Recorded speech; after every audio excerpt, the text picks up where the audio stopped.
in total, if you have M sleeps for the map to sleep based on the input, and R output based on the reducer for the keys, right?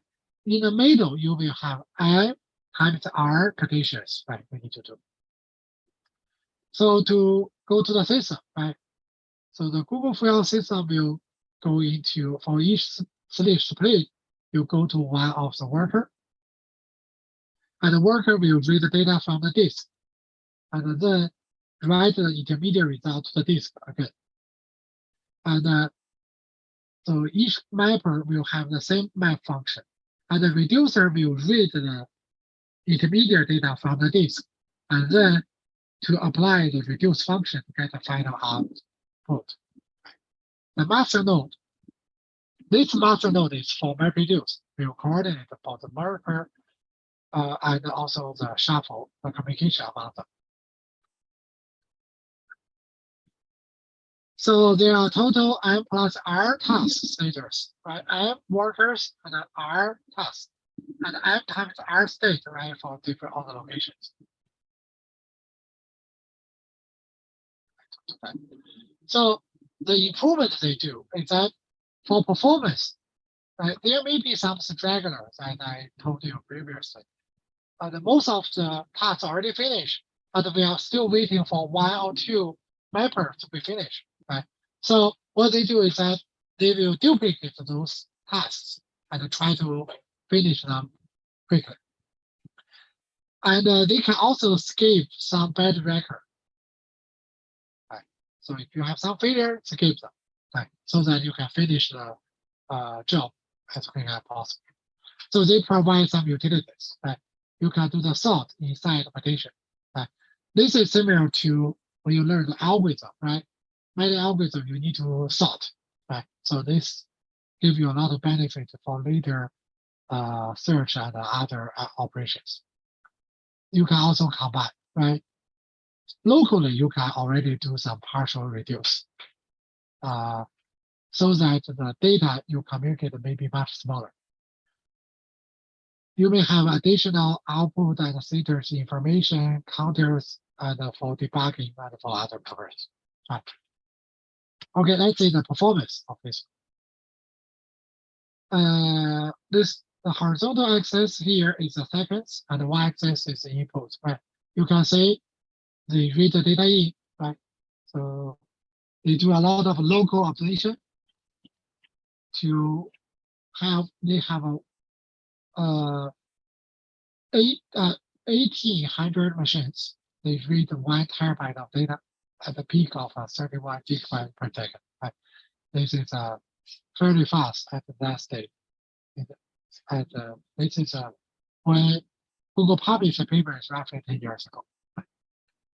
So, but without the local optimization, locality optimization, they can only reach 10 gigabytes per second. Right? So what does the locality means? Right? So you try to co-locate your map with your data, right? So that you don't need to move the data across the network. Because the network, the red switch, the capacity is only 10 gigabytes per second. But if you don't need the networking, then you can go to a peak that is much faster than that one. Also, you see here, at the beginning, there is a slow start stage, right? So that is a bottleneck. Right? Especially if it's a short job, that part hurt a lot. Right? Later, their paper work out data center TCP, trying to make this part fast. Okay, here is the performance. The first column is for normal operations. We see here the first lines are for map. Second is shuffle communication. The last one is a reduce. You see, first they read the data in, finish roughly at 200 seconds. Even they are working on the reduce, the shuffle stage already started. Because if you already get some result, you can start to send it out. Then the output finish start after 200 milliseconds, and it's finished finally around 800 seconds, 839 seconds. So this is a normal operation. So the middle column is that if there is no backup task, which means the to fight for the stragglers, right? Then you can say they need to wait for the last batch to finish. You say there is a long tail, right, for the shuffle stage, for the reduce stage, even after 800 seconds, right?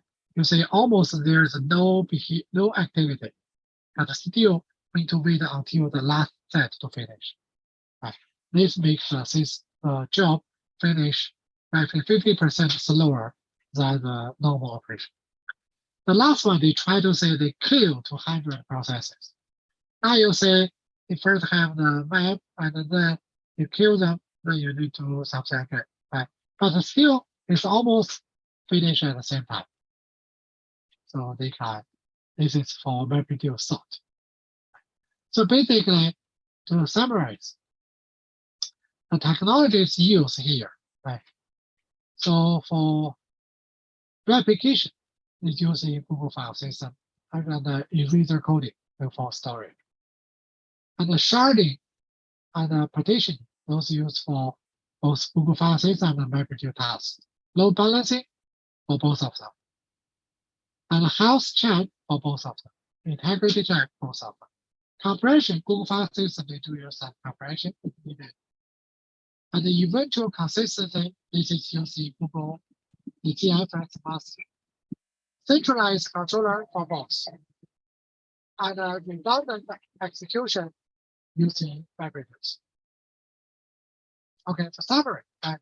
So the key is used to manage knowledge wisely so that you can have your, especially for Google, right? They know their demand very clearly so that they can specialize their system for their demand. Second one is you should strive for simplicity, especially for users. Right? If you have ever used MapReduce, you will know that as a user, you only need to define the map and reduce function, right? So that all the other system details are hidden. But for those we discussed here, normal user, they don't need to know. The last one is fault tolerance and scalability are not optional, right? For large-scale system, you will have failure very often, right? You say in both systems, they can handle failure like smoothly. And scalability, right? That is very important if you want to scale out your systems to run on hundreds or even thousands of servers. Okay, so I finished this part. Any questions before we finish the lecture?